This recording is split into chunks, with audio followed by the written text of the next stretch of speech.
Near the Portuguese border lies one of Spain's most overlooked cities, a place where time seems to slow down, home to some of country's most spectacular beaches, and surrounded by vast marshlands, teeming with wildlife. Home to one of the most important stories in history. Welcome to Huelva, in the far southwest corner of Spain. Many people just drive past it on the way to Portugal or Seville. But let me tell you, this little corner of Spain helped shape the world. In this video, we're going to explore the historic streets of Huelva. Also, Christopher Columbus is well connected to the city. We're going to explore it more and understand why. But also, we're going to go back in time because there is a neighborhood here in Huelva that takes you to Victorian times in England. We're going to learn about the gastronomy because Huelva is well known for the delicious food. We're going to go and explore the beautiful beaches of Huelva.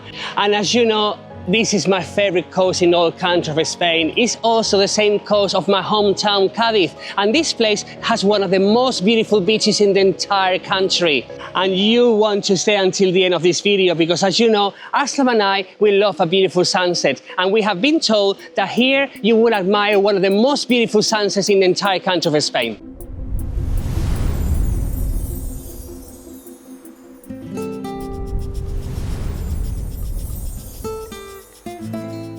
We are starting our journey in the heart of Huelva, in Plaza de las Monjas. If there's one place that captures the spirit of Huelva, this would be it. For centuries, people have been coming here. This has been a meeting point for friends and family to come together, have a coffee in the square, or just watch people around. Behind me, you will see a beautiful fountain with a statue of Columbus, Christopher Columbus. Huelva is incredibly proud of his connection to Christopher Columbus because many of his journeys and the planning took place in this province, and they set off not far from here. We will be going there to see a replica ship of how they managed to go all the way to the Americas on these little ships back then. There are two things that really surprised me about this square. One of them is very quiet. Since the moment we parked the car and we were walking through the streets, we noticed how quiet Huelva is compared to other destinations in Andalucia. And I actually enjoyed that because especially in a day like today that is so hot, you don't want to be surrounded by so many people. So when you go to bars and restaurants, you will have more tables for you to enjoy your time with friends and family. But also look at the architecture. These buildings here, they date back to 19th and earliest 20th century. And that's when the city of Huelva was booming, thanks to nearby Rio Tinto mines and very strong British investment, which we're going to find out later in the video. But now, let's head to the historic streets of Huelva and absorb the atmosphere.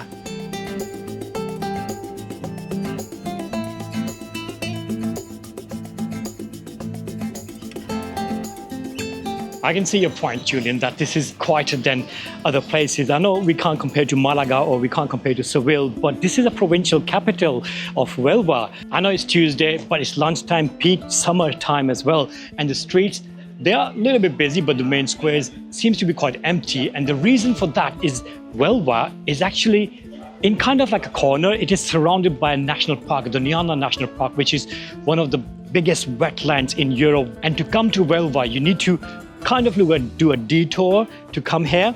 And this is suitable for somebody who is actually looking to slow down their life. Not many tourists come here. It's beautiful, it's quiet.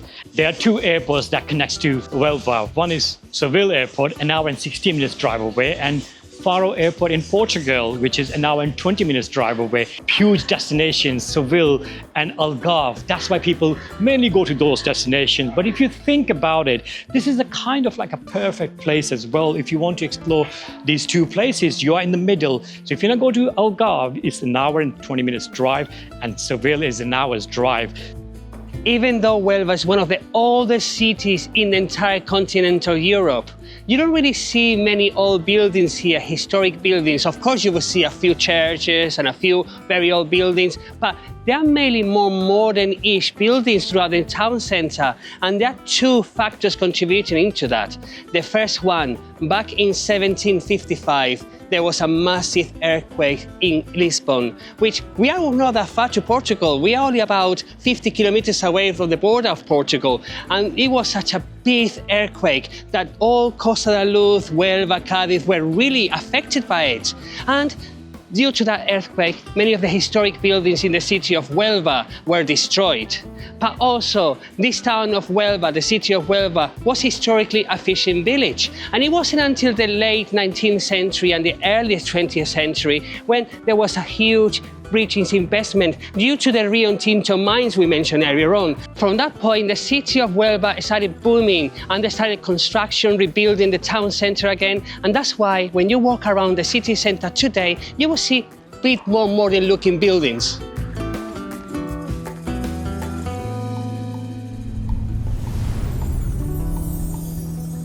Walking through the streets of Huelva is reminding me the architecture that we normally find in north of Spain, like Madrid or even Asturias, big city blocks. And it's quite well laid out. You can walk throughout the city and walking to the plazas. There are many different plazas, and we are now in Plaza de Merced, which has the Cathedral of Merced. The construction of this cathedral started in 1600s. It was started as a monastery, but during the Lisbon earthquake, the part of the building collapsed and they had to reconstruct it in the Baroque style. It's not over the top, but it's still beautiful and you can still see the Baroque architecture and you can see a bit of colonial touch in there as well. That reminds us of the history of the voyages they started from here to the New World.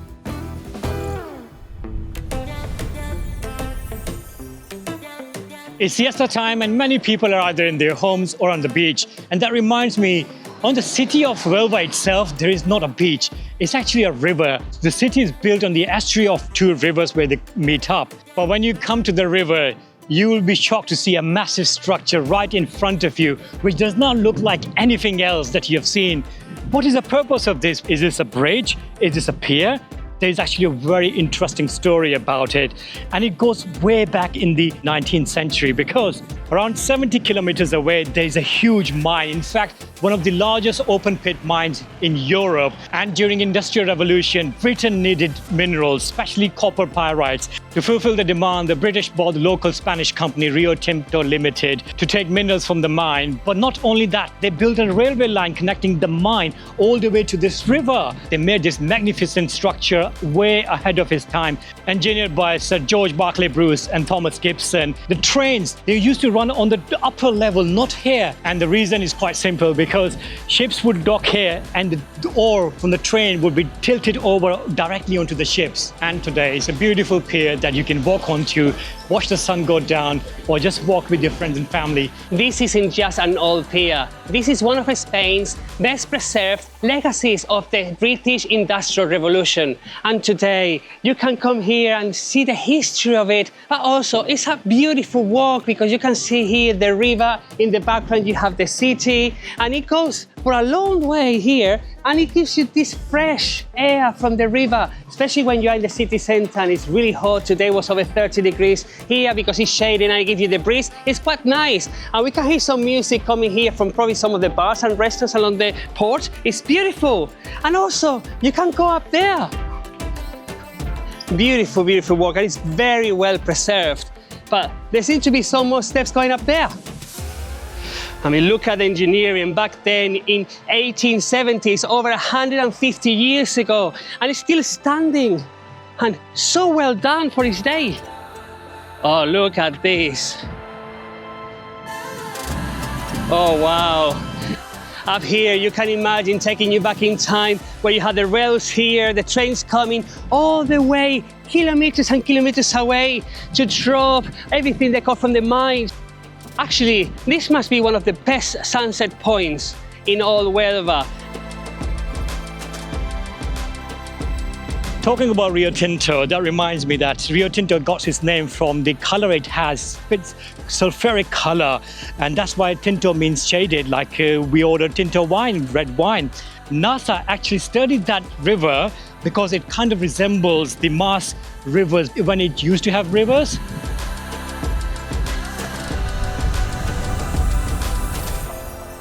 Look at this around me. No, we're not back in the UK. We are still in Huelva. We are in the English neighborhood. Over here used to have a telephone phone box, red color, just like in the UK as well. And this cottage was a guard house. It's been converted into a restaurant, only if they sell fish and chips. But anyhow, we've been told that inside there are houses and streets which just look like back in the Victorian London. I'm quite intrigued to check out.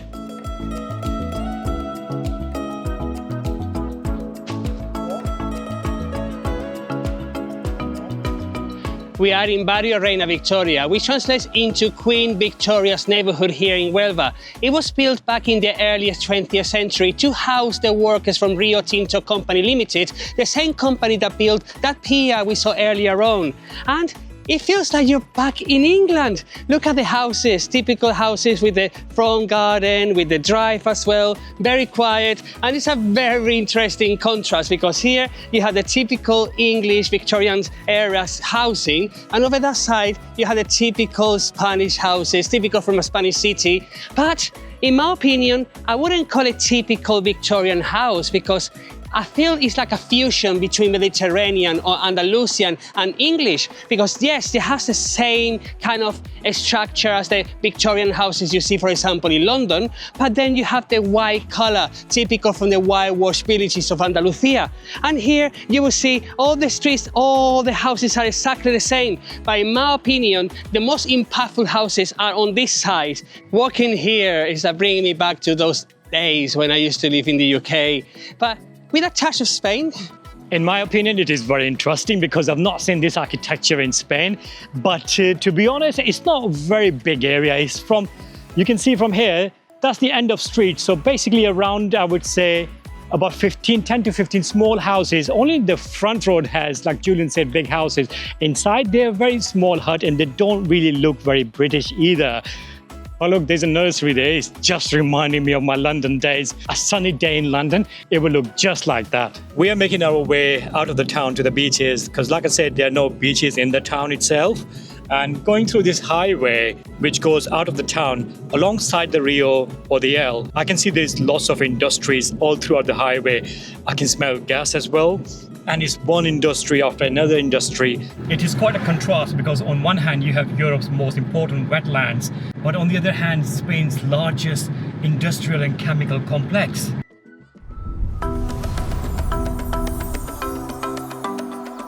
Even though Huelva city is a coastal town, the city itself doesn't really have a beach, an urban beach that you will see in Malaga, Cadiz. You will have to drive about 10 to 15 minutes away to go to the nearest beach.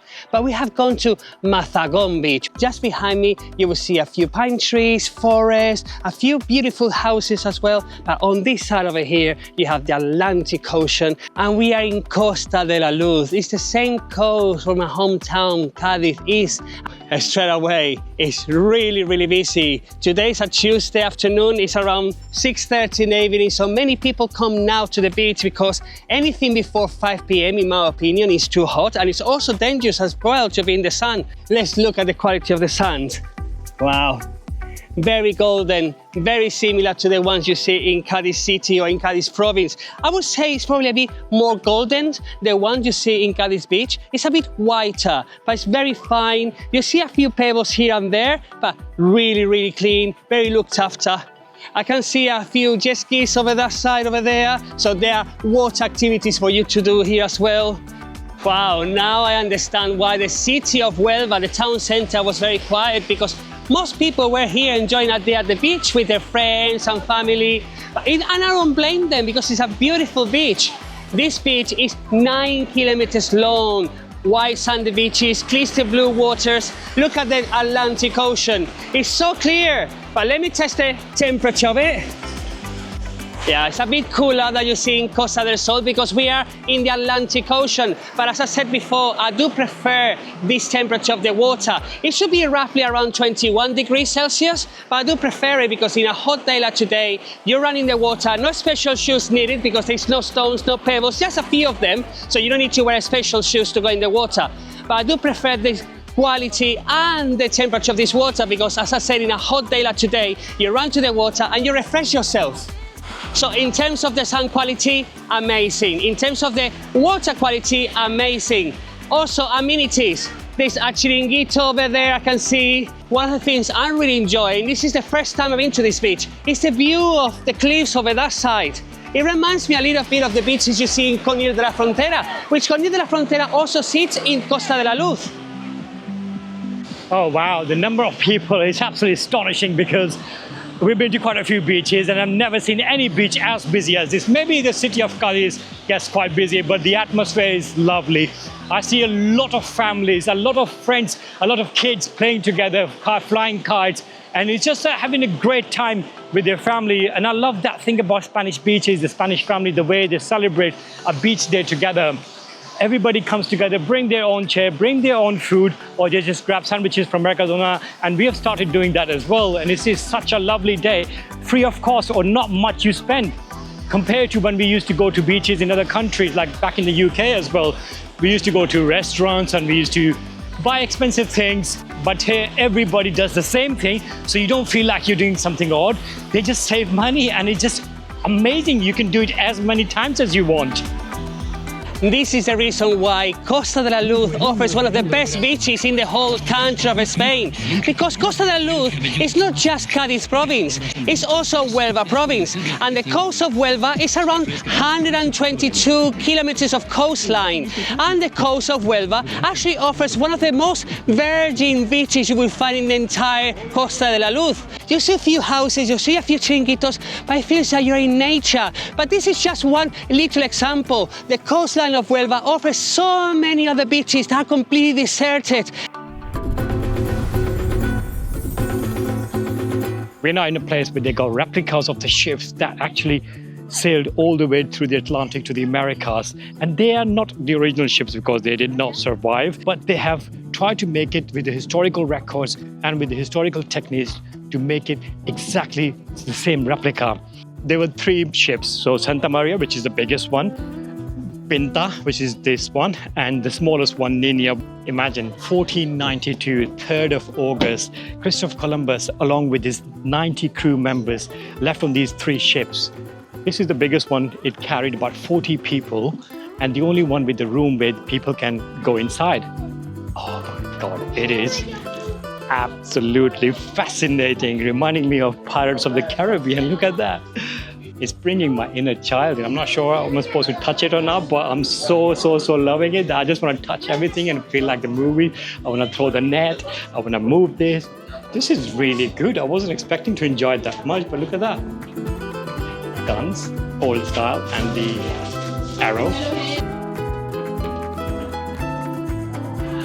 Wow, it's absolutely amazing. This one, Santa Maria, was actually a boat that was rented to Juan de la Cosa, a resident of Puerto Santa Maria in Cadiz. We've recently been to Puerto Santa Maria. It's a beautiful town. It's actually a place we are considering moving to in the upcoming years. So if you haven't seen the video, you can see the link in the description below. But this boat, Santa Maria, was the largest, but also had the quarters for Christopher Columbus. The other 2 boats didn't have any quarters for sleeping arrangements.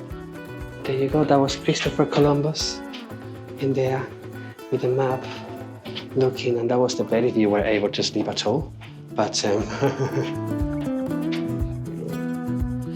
from here you can see how much bigger it was compared to the other 2. Look at that. And of course, when the wind was blowing, they had to arrange the ropes and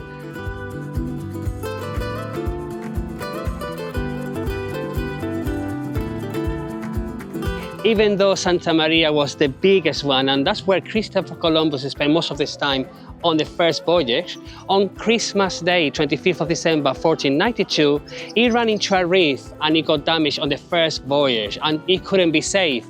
But then this one, La Nina, it was the smallest one, but it was very light, actually the lightest of the 3. And this one was considered the captain of them all because he successfully completed 3 voyages that Christopher Columbus did. And this one, even though it's very small, it could accommodate up to 20 men in here.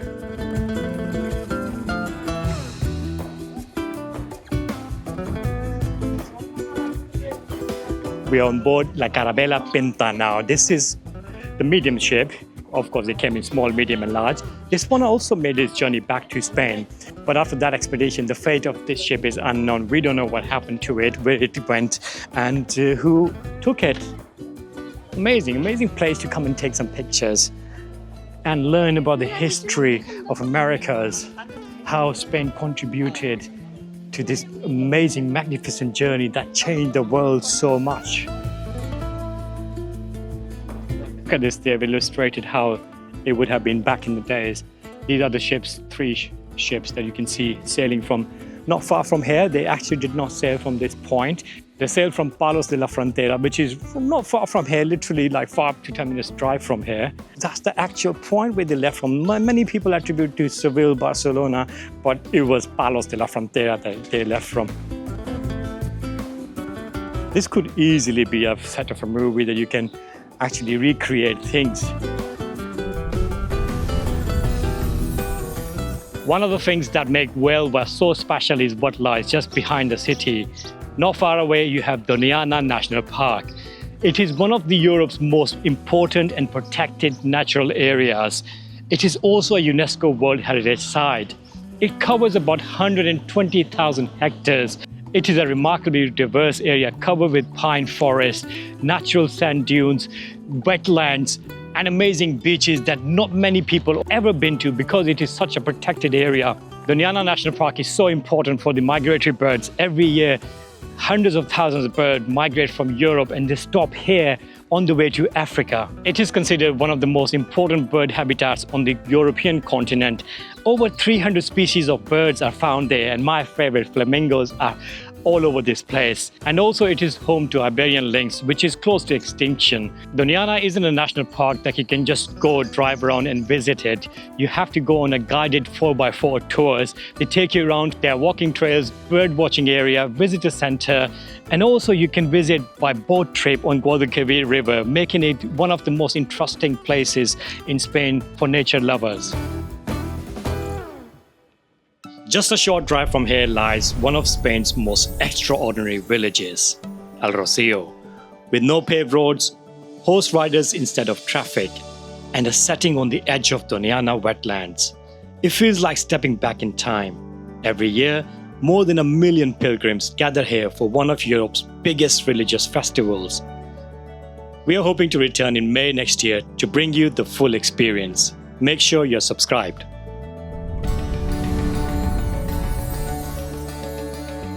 One of the things that many people like when they come to Huelva is how quiet it is. It's not a typical Andalusian city because it is a capital city in Andalusia compared to Malaga, Sevilla, Cadiz, Granada, which they are bigger cities apart from Cadiz. Cadiz is a smaller city, but they're very busy. Huelva is a bit more relaxed, and many people like that. For my liking, it's a bit too quiet. Probably when we arrived in the town, we arrived near lunchtime and people were having the siesta, so many people were at the beach. So later on, after sunset, we're gonna go back to the town center and see the vibe at night. But right now, we have arrived to Monumento Colon, which reminds me of like the Statue of Liberty that you see in New York, but here is a monument to Christopher Columbus. And this is probably the biggest one of them all. There is something about this place with this magnificent monument standing right in front of you, and then the sun setting on that side, the river, people walking here with their friends and family, with their dogs, with their loved ones. It's really beautiful around here.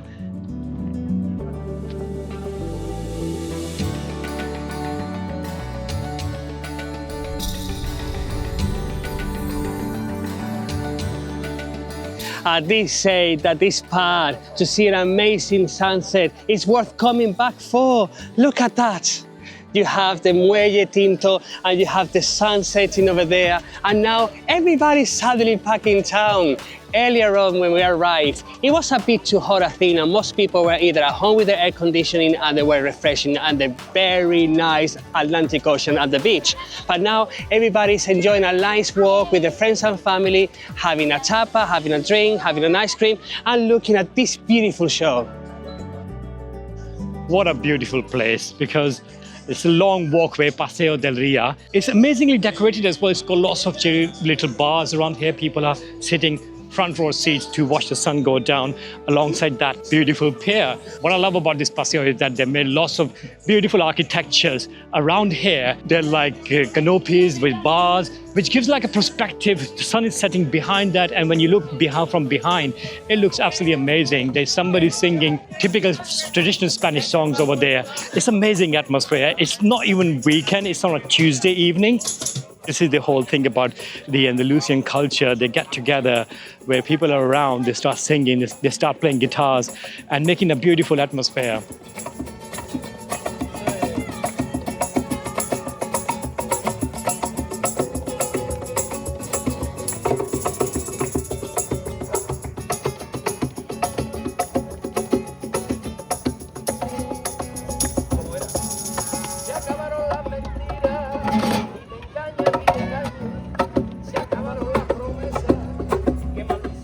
Before it was literally empty, but now you have friends, couples, families.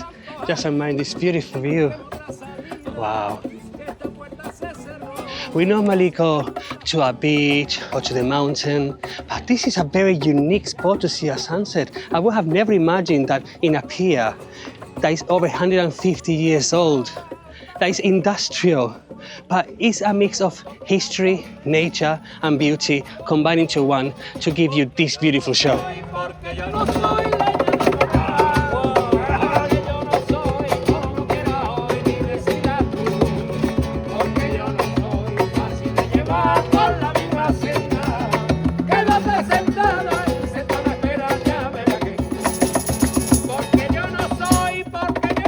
Even more people, so you have like 3 different levels to see the sunset. So if you're not happy with the ground one, just go to the top one so you just see open more.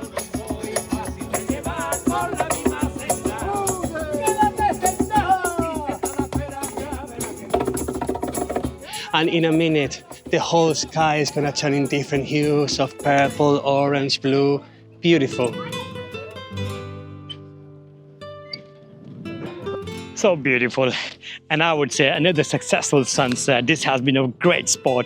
We do collect sunset spots, and this will go as one of the unique ones. Not only unique ones, but very entertaining one as well, because on the Paseo, it was a great atmosphere to me. If you were to ask me, rather than on the pier, I enjoyed more on the Paseo because everybody's walking there, sitting on the bars, enjoying the river and the sun going behind it. This is great, don't get me wrong, this is great, but I enjoyed that more. To be very honest with you, when we first arrived at Huelva, I had my reservations because it's beautiful, don't get me wrong, but it was very on the quiet side, and I don't want it too busy, like you see in Malaga, Barcelona, that is really, really busy. I didn't want anything too quiet. I want something in the middle. But earlier on, it was a bit too quiet for my liking. But now, after sunset, everybody's out, enjoying a drink, and the whole atmosphere has changed, and it has actually brought faith back to Huelva for me. And now, I wasn't expecting this after seeing the sunset. I didn't expect lights coming on the pier, and it just gives it that really cool effect. Wow, what a beautiful pier this is. This is probably one of the best piers out there. I'm not sure if you've seen a better pier, do let me know in the comments. But coming back to the city, this is the new part, and over here in the daytime it was completely empty, but now coming back here, all of these cafes, there are chairs outside of fresco dining, and there are quite a few chairs for a Tuesday night. This really amazing vibe. It's like, it feels like you're in a big city like Madrid, going into the city center plazas where you have lots of people sitting in the cafes and bars enjoying their meals. It's just past 10 o'clock. People are still eating, having dinners, because as you know, dinners in Spain last longer. And look over there as well. You don't see empty chairs there. And same is the case on the other side. So the whole avenue is filled with lots of good vibes. Amazing. Because a lot of times you make new places and they don't get filled up with people. The vibe is not there, the buzz is not there, but they've done a good job because this is right next to the riverfront and the town center is just behind there. Beautiful, perfect location.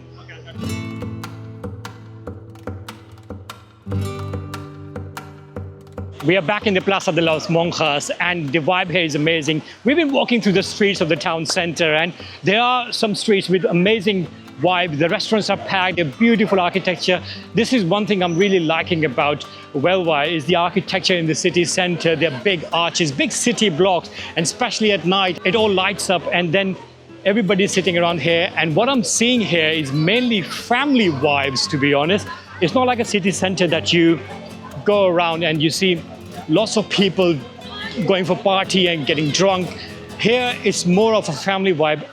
every plaza I go to, every street we are walking through, I see people sitting down, having lunch, having dinners, and the plazas like this one, kids playing football at 10:30 at night.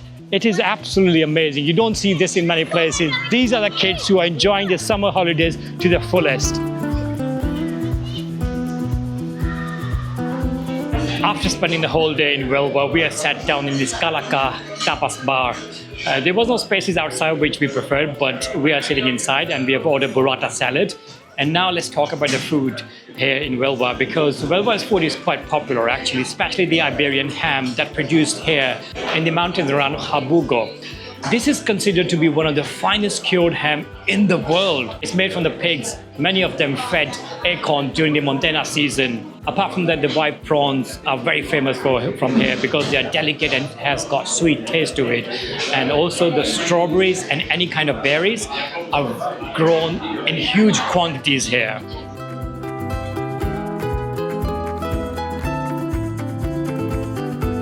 We had a delicious meal. We had 4 drinks, a starter, and 2 mains for just under 50 euros. Now some people will go to the promenade, we have an ice cream, we have a drink to digest the food, absorb the atmosphere, and enjoy what this beautiful city has to offer. Behind me is Casa Colon, and it was originally built in the late 19th century as a luxury hotel called Grand Hotel Colon in honor of Christopher Columbus. It was built to accommodate the British executives staying here in Huelva City during the booming era, the mining era here in Huelva City. It later became the headquarters of Rio Tinto company, but today it stands here in the city center as a landmark to remind everybody visiting of the golden era of Huelva.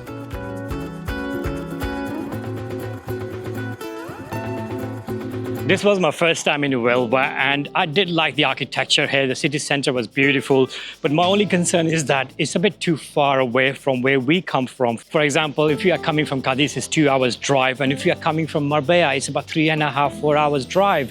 So it's a bit like tucked away.